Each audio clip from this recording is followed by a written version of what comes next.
Welcome to Moments in History channel. Today, we're diving deep into a topic that has shaped history, sparked revolutions, and continues to be one of the most debated and misunderstood ideas in the world. Marxism. What is it really about? Where did it come from? And why is it still so relevant today? Let's find out. To understand Marxism, we have to travel back to the 19th century, right in the middle of the Industrial Revolution. This was a time of massive change. Cities were exploding. Factories were churning out goods at an incredible rate. But for the average person, life was often brutal. Think long hours, dangerous work and poverty, all while a new class of factory owners and financiers, the bourgeoisie, were accumulating unprecedented wealth. It was in this world that two German thinkers, Karl Marx and his collaborator Friedrich Engels, developed their theories. They weren't just sitting in an ivory tower. They were witnessing this new reality firsthand. They saw a society fundamentally divided into two warring camps. The bourgeoisie, who owned the means of production, the factories, the land, the machines, and the proletariat, the working class, who owned nothing but their ability to work. For Marx and Engels, this wasn't just an unfortunate situation, it was the engine of history. They argued that all of human history, from ancient Rome to feudal Europe, could be understood as a story of class struggle. The oppressed have always fought against their oppressors. And in the age of capitalism, that struggle was between the proletariat and the bourgeoisie. Their most famous work, published in 1848, was a short but powerful pamphlet called the Communist Manifesto. Its opening line is legendary. A spectre is haunting Europe, the spectre of communism. It was a call to arms, urging the workers of the world to unite.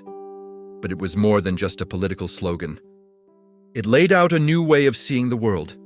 Marx believed that the economic system, what he called the base, determines everything else in society, the superstructure. This includes laws, government, religion, culture, and even our ideas and beliefs.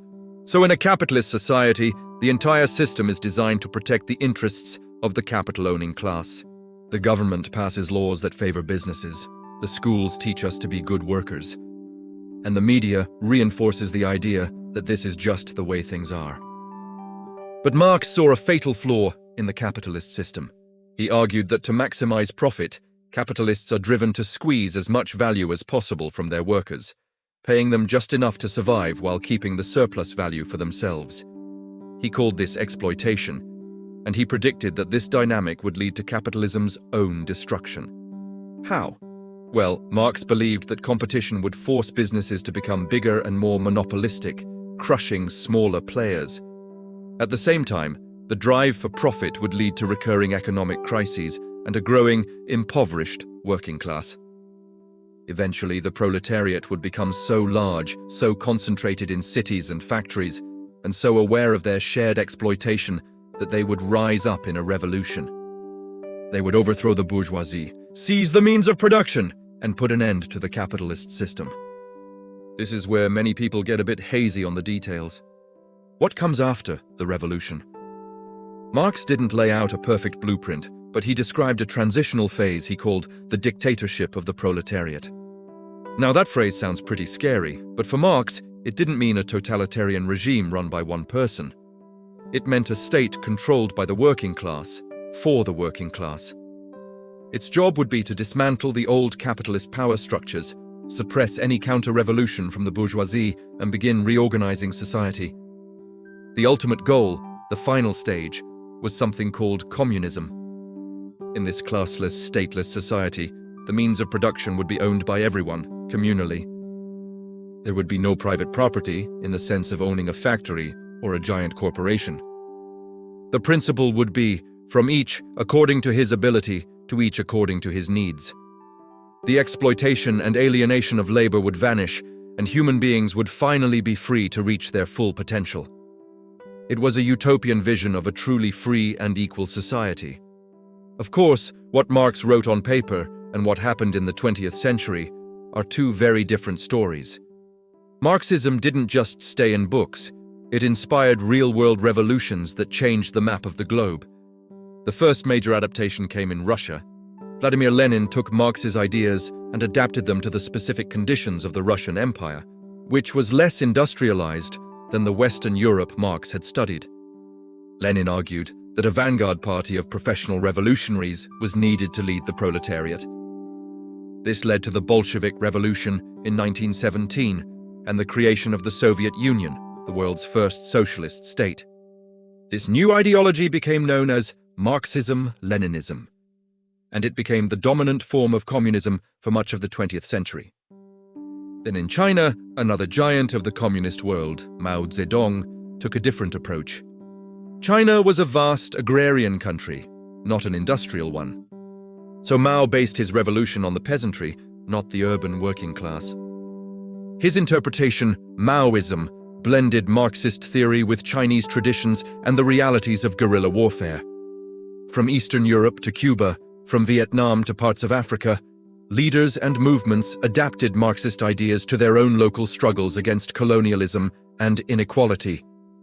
The 20th century became a global ideological battleground between the capitalist world, led by the United States, and the communist bloc, led by the Soviet Union. However, the reality of these so-called communist states was often a far cry from Marx's vision of a stateless, free society. Many of these regimes became highly authoritarian, characterized by one-party rule, suppression of dissent, and state control over all aspects of life. Instead of the state withering away, it became immensely powerful. The economic systems often struggled with inefficiency, shortages, and an inability to innovate. And tragically, some of these states were responsible for terrible human rights abuses and the deaths of millions. This has led to fierce criticism of Marxism itself. Critics argue that its revolutionary goals inevitably lead to violence and totalitarianism. They point to the economic failures of centrally planned economies as proof that capitalism, for all its flaws, is a more effective system for creating wealth and prosperity. The collapse of the Soviet Union and the fall of the Berlin Wall in the late 20th century seemed to many to be the final verdict on Marxism's failure. So, is Marxism dead? Not at all. While the 20th century communist states have largely collapsed or reformed, Marx's ideas are more alive than ever in other areas. In universities, Marxist analysis is a powerful tool used in sociology, history, literary criticism, and economics to understand power, class, and inequality. Thinkers have continued to develop and adapt his ideas, leading to neo-Marxism, cultural Marxism, and other schools of thought that examine issues like media, culture, and globalization through a Marxist lens. And in the real world, Marx's core critique of capitalism continues to resonate.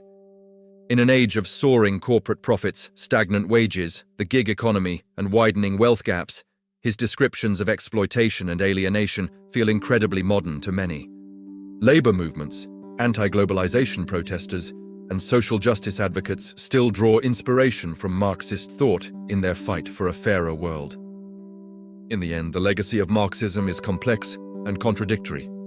It's the intellectual foundation for some of the most oppressive regimes in history, yet it's also a powerful tool for understanding and challenging inequality. It's a 19th century theory that has been declared dead many times, but it keeps finding new life in the struggles of each new generation. Whether you see Marx as a visionary prophet or the architect of a failed and dangerous ideology, there's no denying his immense impact on the world we live in today. His questions about power, wealth, and justice are as urgent now as they were over 150 years ago. Understanding Marxism isn't just about understanding history. It's about understanding the forces that continue to shape our present and our future. Thanks so much for watching.